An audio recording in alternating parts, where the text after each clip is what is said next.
Guys, this is Lifting Up One Life at a Time reaction channel. Just wanted to start off by saying I do not own any rights to this video. I do not claim any rights to this video, and this is just my reaction. And yeah, so I will get started. The other clip will seem like I'm just starting the video again, but I just had to add this in the front real quick. But yeah, you guys enjoy watching. Hello y'all.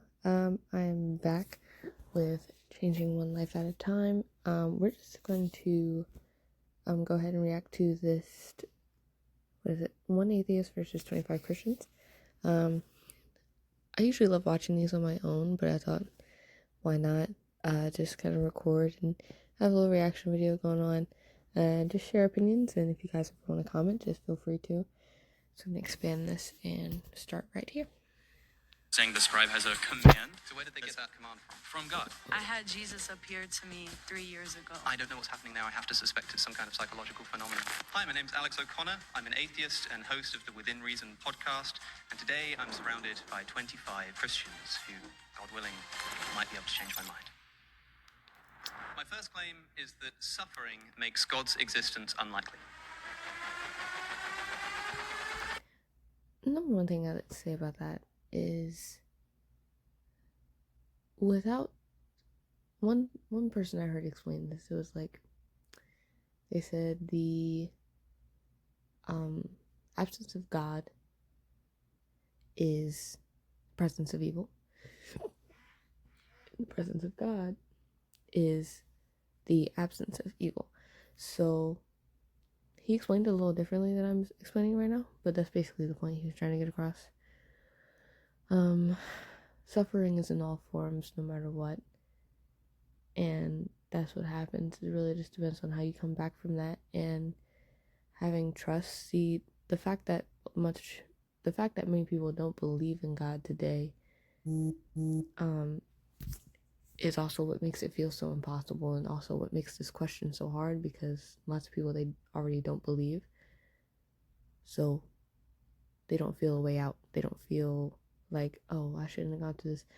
Because when you have God, when people have God, like me, like, I went through many things in life, but I know that this life is not all there is.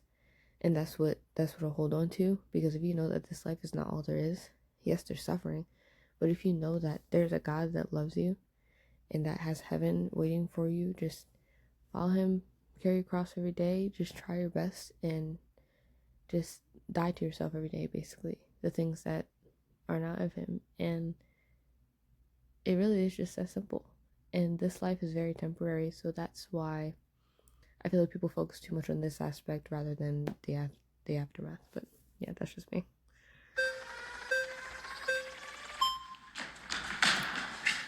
Good work. Hey, how's it going? How's it going? Nice to meet you. Sage. Why don't you just begin? Why does suffering or evil make God's existence unlikely? I think when confronted with two hypotheses, so atheism, naturalism, or theism, we should ask what we expect would occur under either hypothesis. And then we look at the world and we see what does actually occur. And what do we find? We find, I think most relevant here, a system of natural selection, the mechanism by which God apparently chose to bring animals and ultimately human beings into existence. A system which is defined by suffering. Survival of the fittest is the same thing as the death and suffering and destruction of the unfit. I'm told that the very mechanism that God chose to bring about the human species as the ultimate end of his creation was one that is imbued with suffering, such that 99.9% of all the species, let alone animals, that have ever existed on planet Earth have been brutally wiped from existence into extinction. And I think that that's less likely on theism. If you assume atheism or materialism, not only do you explain this, you also come to expect it. What is your, I guess, epistemology? How do you know that this is the case, that it's less likely, and that, you know, an atheist worldview, a naturalistic worldview would look like the way it is today? Of course we don't know, but that's why I use the phraseology of unlikely. I think that if you were to tell somebody who was sort of in some, Rawlsian state of nature, hadn't seen the world, and you said that the world has been created by an omnibenevolent, all-powerful God, what kind of world would that person be imagining? And if you dropped them into the world, if you were given the opportunity to become a wild animal, like in 2 seconds, I was just going to turn you into a random wild animal somewhere on planet Earth. I like being a guy. I think you'd probably kill yourself before I had the opportunity, because you know that the life of these animals is almost defined in terms of their suffering. I guess I just don't really see how you can justify that claim, per se. What I would say... Sorry guys, I'm not talking much. I need kind of can't see me or my reactions, I will get to that. I just haven't figured out how to do that yet. Just letting you know that, then you guys know that I'm here and I'm reacting to it. I'm just trying to figure out what points to stop at. Is that if we actually take into account the holistic view of the scriptures, which I do think that you have to do, we see that it's actually much more coherent once you acknowledge that evil itself doesn't have ontology. Evil's not a thing. You don't look under a rock and say, there's the evil, right? Fine by And me. so I'm not really talking about evil here, because that's, of course, a moral term. I'm talking about suffering. can you distinctualize suffering and evil? So evil is a moral term. Evil means that something is bad, it's immoral. You need to have a moral ontology for that. Suffering is just any experience that's not wanted when experienced, right? And so even if you don't have a moral objectivism, you can still say that suffering exists. So here's a question. A deer gets its leg caught under the branch of a tree that's fallen over in the wild, and it starves to death in confused agony. Why does God oversee this? And why does God set the natural world up such that events like this occur? Well, because the ultimate view here is that Okay, pause. Nice to meet you. Hey, how's it going? Chris Pratt here. Look, I know this is totally out of the Hello, blue, but would you stop and pray with me real quick? Oh, here we go. Nice to meet you. Yeah, I don't know, the thing is, like, the way that's set up, like I said, once again, like, this life is very temporary. Animals, honestly, this is just me, it's my opinion. I really do believe that God set animals up to where I feel like they know where they come from and they can see things that we can't. And, I feel like maybe they even know, like, some even know maybe where they're going at the end. Because there's animals in heaven, it's been told, seen by many people.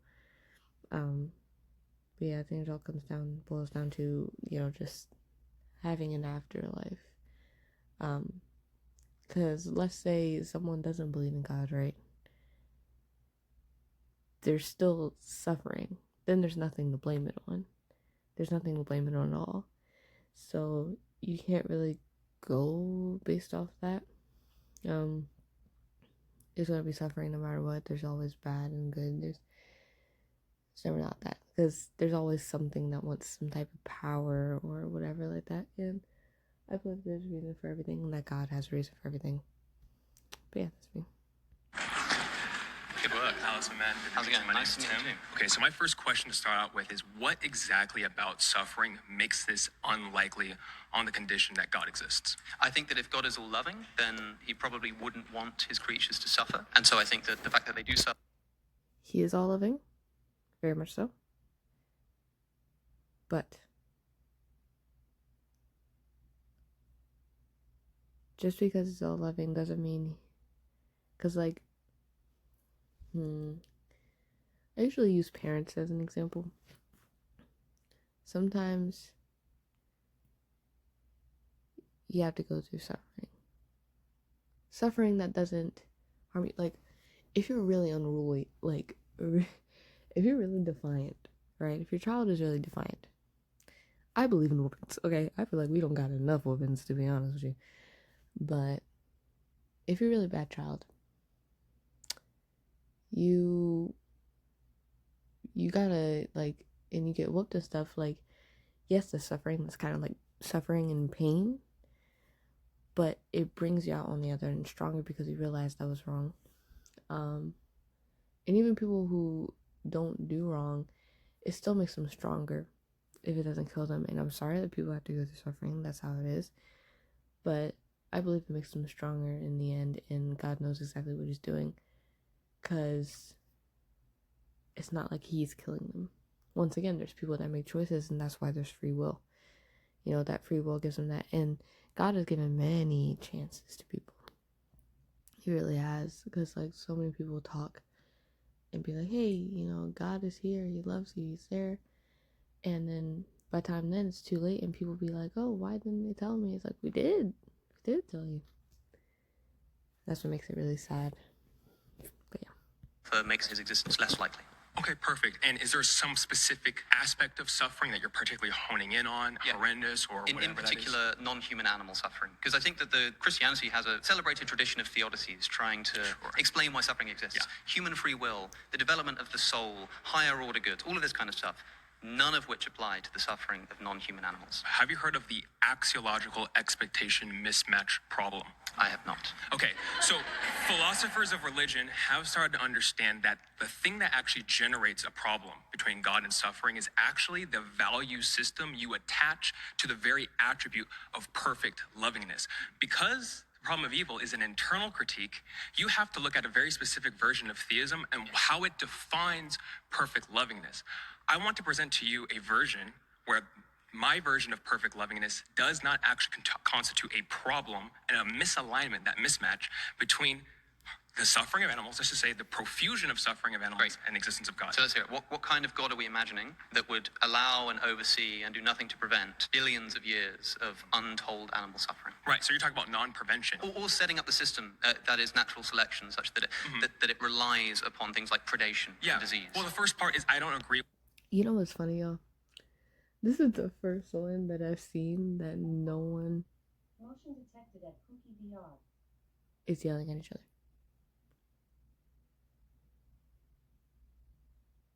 That is really the first one.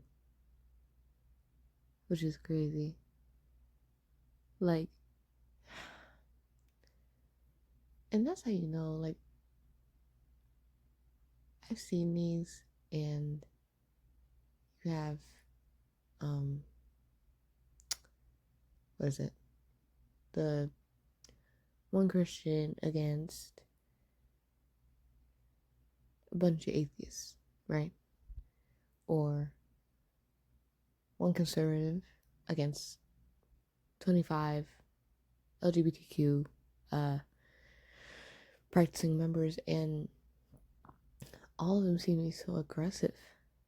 Yet this one is so calm. And that's what I really appreciate, because I hate when people yell. So this is a debate. Just because you yell does not make it a debate. It's no longer a debate if you're yelling. It's just frustration, hatred, and anger. Like, that's really all it is. So yeah, I'm just happy to see that for once. And by the way, I am going to break these into parts. I'm not sure how many, but I'm going to break this video into parts and react to the rest. But yeah, I don't. And I think it's because, like, it's on such an opposite spectrum. But usually Christians have naturally kind heart. Not saying all, because there's some that represent us kind of badly.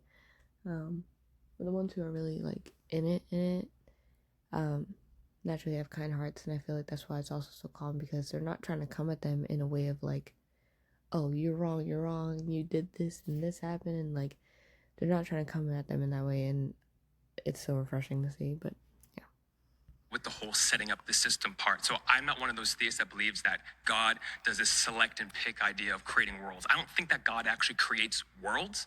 I think that God lets worlds develop according in a certain way, but because God can oversee an overarching narrative, he knows exactly how he can redeem anything. The first time, sorry, go ahead. Could God have made it such that animals were all herbivores instead of carnivores and omnivores? Yes, he could totally do that. Okay, so had he done that? I like how he was talking about redeeming. Because, like I said before, I don't know if this is what he meant, but it kind of reminded me of what I said before.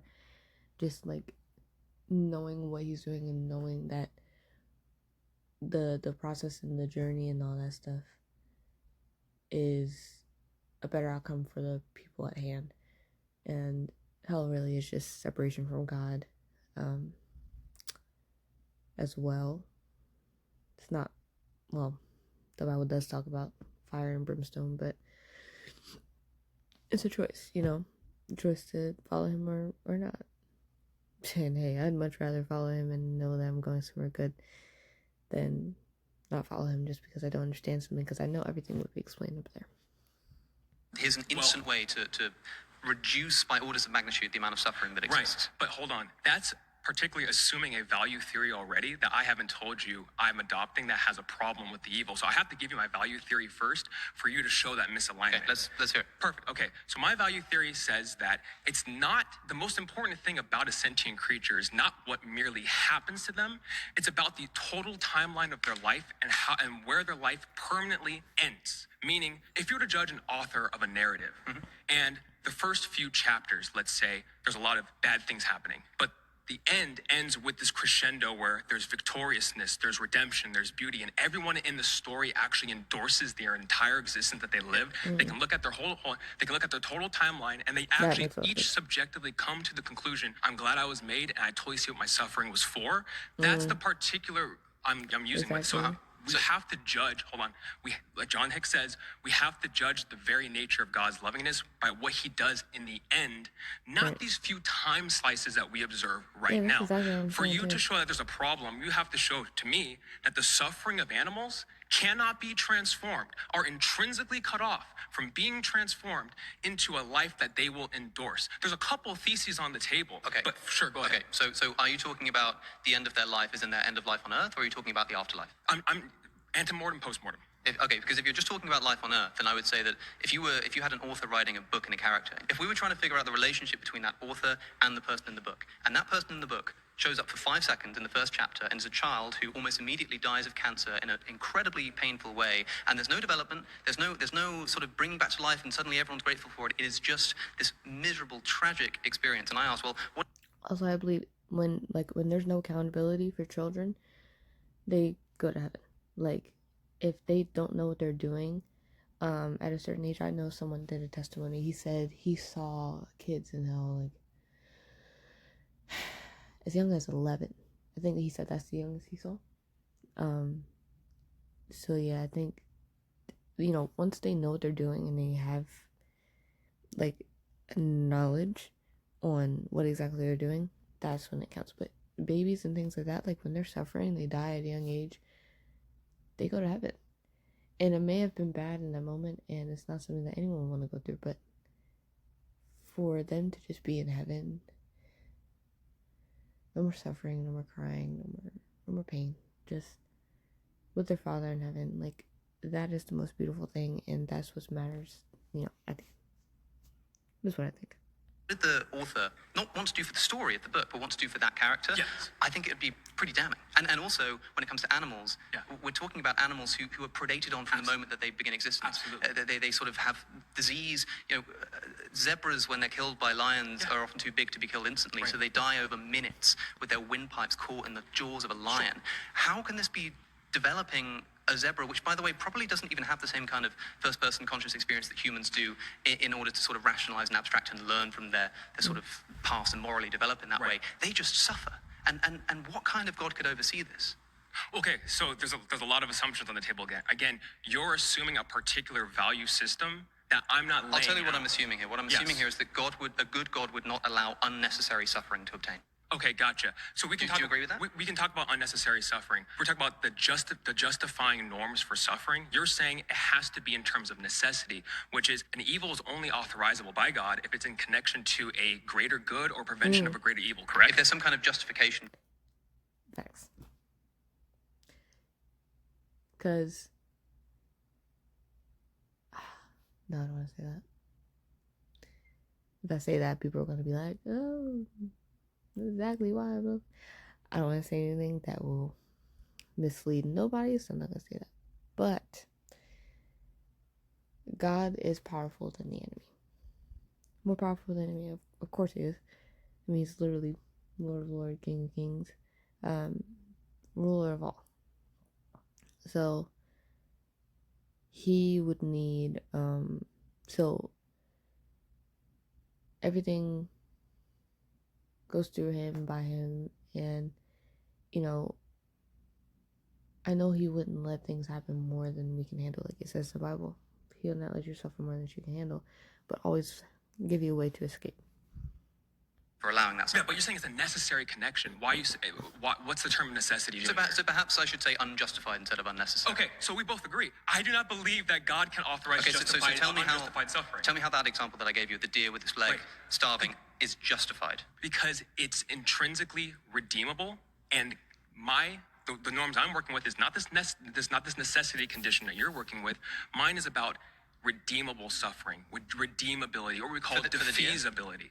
If that suffering can be defeated within the creature's life, and I'll define what I mean by defeat, which is that they can retroactively look back at what they went through and integrate it into their life history, where they look at their Hold on, life. I have to interrupt because the example I gave you is one where the deer dies. Yes, the deer dies. But here's the thing. You're probably talking about this post-mortem example. Sure. I'm going to put one thesis on the table. There's two philosophers that defend exactly what this goes through. One defends that animals will be given a martyrdom status, while God will be able to present them himself in a way to animals in the afterlife, such that in the same way you could give praise to a dog, and the dog emotionally recognizes that he's loved and that his life is worth living, right?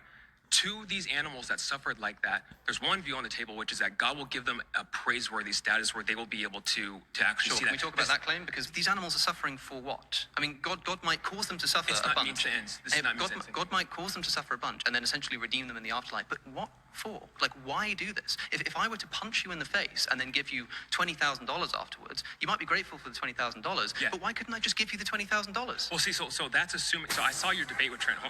You've been voted out All right. by the majority. Awesome, Please man. return to your seat. Good stuff. I am entering the palace with my sister today. Choose the personality? Of course, a kind personality. Ready? Sorry about that. So close. Hey. Nice to meet you. My How's name's it going? Hayden. How are you? Hayden. Nice to meet you. Would you say that theism or atheism better account for the idea that suffering exists and a purpose for it? Okay. So we're gonna stop right here. I have to kind of do some parts because I have a night job. So I'd be tired. But yeah, definitely I'll get back to this and we'll definitely go over more of what I think about everything. But so far it's so good.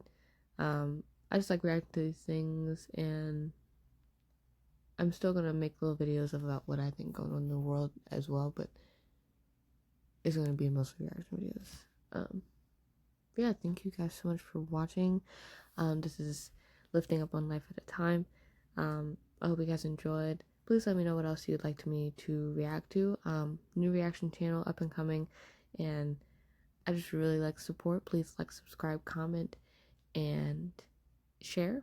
And I will see you guys on the flip side. Jesus loves you, and yeah, you guys have an amazing day, night, wherever you are.